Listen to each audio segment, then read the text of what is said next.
Alors bonjour à tous. Aujourd'hui nous continuons notre lecture du catéchisme de l'Église catholique et nous en sommes rendus à la partie Jésus-Christ a été conçu du Saint-Esprit et est né de la Vierge Marie. Et la question du compendium à ce sujet, qui a le numéro 85, est pourquoi le Fils de Dieu s'est-il fait homme?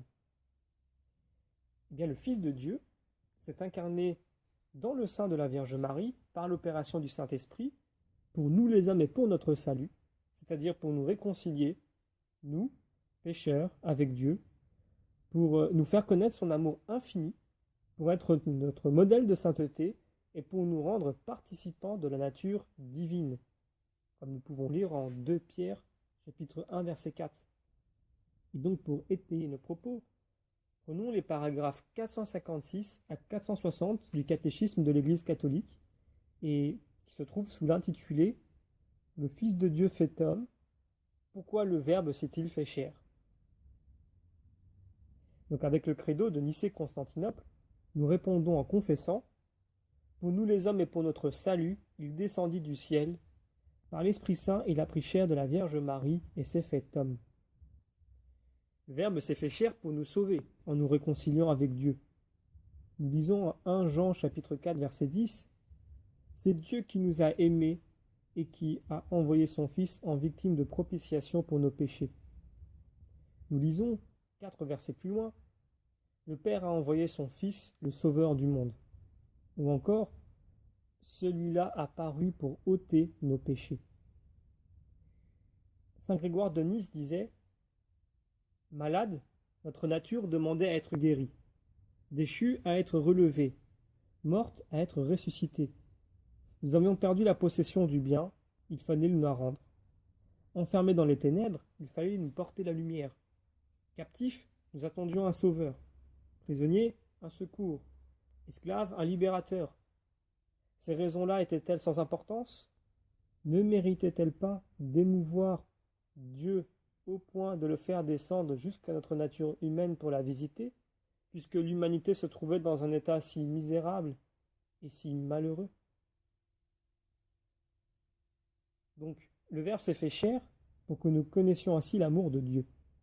Donc nous lisons en 1 Jean 4,9 « En ceci s'est manifesté l'amour de Dieu pour nous. Dieu a envoyé son Fils unique dans le monde afin que nous vivions par lui. » Et en Jean chapitre 3 verset 16 « Car Dieu a tant aimé le monde qu'il a donné son Fils unique afin que quiconque croit en lui ne se perde pas, mais ait la vie éternelle. » Le Verbe s'est fait chair également pour être notre modèle de sainteté. Jésus nous dit dans l'Évangile « Prenez sur vous mon joug et apprenez de moi. » Et en Jean 14,6 « Je suis la voie, la vérité et la vie. Nul ne vient au Père sans passer par moi. » Et le Père, sur la montagne de la transfiguration, ordonne « Écoutez-le. » Donc Marc 9,7. Il est en effet le modèle des béatitudes et la norme de la loi nouvelle, puisqu'il dit en Jean 15,12 « Aimez-vous les uns les autres comme je vous ai aimé. » Cet amour implique l'offrande effective de soi-même à sa suite. Voir notamment Marc 8,34. Et donc pour terminer, le Verbe s'est fait chair pour nous rendre participants de la nature divine. Donc 2 Pierre 1,4. Saint Irénée disait « Car telle est la raison pour laquelle le Verbe s'est fait homme, et le Fils de Dieu, Fils de l'homme, c'est pour que l'homme, en entrant en communion avec le Verbe, et en recevant ainsi la filiation divine, devienne fils de Dieu. » Et saint Athanase disait « Car le Fils de Dieu s'est fait homme pour nous faire Dieu. » Et nous terminons avec une citation de saint Thomas d'Aquin « Le Fils unique de Dieu, voulant que nous participions à sa divinité, assuma notre nature afin que lui fait homme, fit les hommes Dieu. »